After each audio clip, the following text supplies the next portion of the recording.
हमारे BTS members को ना काफी क्रिटिसिज्म मिलता है क्योंकि कई सारे लोग बोलते हैं कि बीटीएस की आर्मीज उतनी भी कैपेबल नहीं है, उतनी भी अच्छी नहीं है जितना उनको रिकॉग्निशन दिया जाता है। कुछ लोग तो ये भी बोलते हैं कि बीटीएस की आर्मीज ने आज तक ऐसा किया ही क्या है कि उनको इतना बड़ा फैंडम कहा जाता है।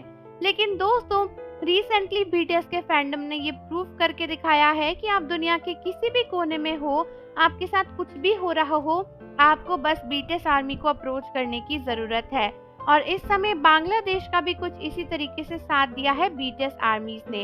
तो मैंने आपको ऑलरेडी बताया ही था कि किस तरीके से बांग्लादेशी स्टूडेंट्स को बीटीएस आर्मी सपोर्ट कर रही है। लेकिन कई सारे लोग बोल रहे थे कि ये न्यूज़ फेक है और ऐसा कुछ भी नहीं हुआ। तो दोस्तों, मैं आपको बता दूं कि ये न्यूज़ बिल्कुल सच है और खुद इंडिया टुडे और बहुत ही सारे ऐसे न्यूज़ और मीडिया वालों ने इस बात को रिपोर्ट किया है कि बांग्लादेश में जब दुनिया भर के लोगों ने उनसे अपना कांटेक्ट तोड़ लिया था और जब वहां की गवर्नमेंट ने खुद इस तरीके से उनका नेट और सब कुछ बंद कर दिया था, तो वो बीटीएस आर्मीज ही हैं जिन्होंने बांग्लादेशी स्टूडेंट्स का साथ दिया। दोस्तों, ऐसे में कई सारे लोग बोल रहे थे कि इसमें बीटीएस को क्रेडिट देने वाली क्या बात है, बीटीएस ने खुद तो आकर कुछ भी नहीं बोला है। तो दोस्तों, मैं आपको बता दूं कि बीटीएस आर्मीज हमेशा बीटीएस से ही इन्फ्लुएंस होती है और बीटीएस के मेंबर्स ने हमेशा हमें सिखाया है कि हमें दूसरों की मदद करने के लिए हमेशा आगे आना चाहिए। और दोस्तों, इस प्रोटेस्ट में भी जो बीटीएस आर्मीज आगे आ रही हैं, कहीं ना कहीं वो बीटीएस से इन्फ्लुएंस है, क्योंकि बीटीएस ने पहले भी ऐसे सोशल मुद्दों पर काफी बातें करी हैं।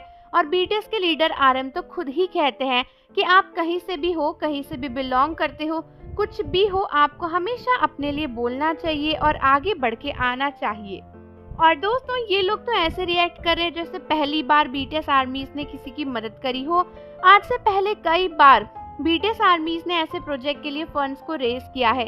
इवन कोविड के टाइम पर भी ये न्यूज आई थी कि इंडियन बीटीएस आर्मीज को मिलाकर दुनिया भर की आर्मीज ने कितने लाखों रुपए का फंड्स इकट्ठा करके लोगों का इलाज करवाया था और उनके लिए पैसे भेजे थे। इवन फलस्तीन का जो इशू चल रहा है, वहाँ के लिए भी बीटीएस आर्मीज ने काफी फंड्स रेज किए थे। और इसी तरीके से बांग्लादेशी स्टूडेंट्स की हेल्प करने के लिए जब उनकी खुद की गवर्नमेंट ने उनका इंटरनेट बंद कर दिया था, तो दुनिया भर के बीटीएस आर्मी फैन पेजेस ने उनके स्लोगन्स और उनके प्रोटेस्ट को आगे बढ़ाया, जो कि काफी बड़ी बात है। और इस समय बीटीएस आर्मीज इस पॉलिटिकल मुद्दे में काफी हाईलाइट हो रही हैं। रिसेंटली कई सारे लोगों का ये भी कहना था कि बीटीएस आर्मीज तो बस बीटीएस का एक नॉर्मल फैंडम है, तो उनको पॉलिटिकल मुद्दों में घुसने की क्या ही जरूरत है। लेकिन दोस्तों, आप सभी जानते हो कि बीटीएस आर्मी बस एक फैंडम नहीं बल्कि एक परिवार है और दुनिया भर की आर्मीज एक दूसरे की मदद करने के लिए हमेशा आगे आती ही हैं। और इसी तरीके से बीटीएस और उनके फैंस बांग्लादेशी आर्मीज को प्रोटेस्ट करने में उनकी हेल्प कर रहे हैं। तो आप मुझे बताओ कि आपका इस बारे में क्या कहना है। और जाने से पहले चैनल को जरूर सब्सक्राइब कर लो, बेल आइकन प्रेस कर दो। मिलते हैं आपसे अगली वीडियो के साथ।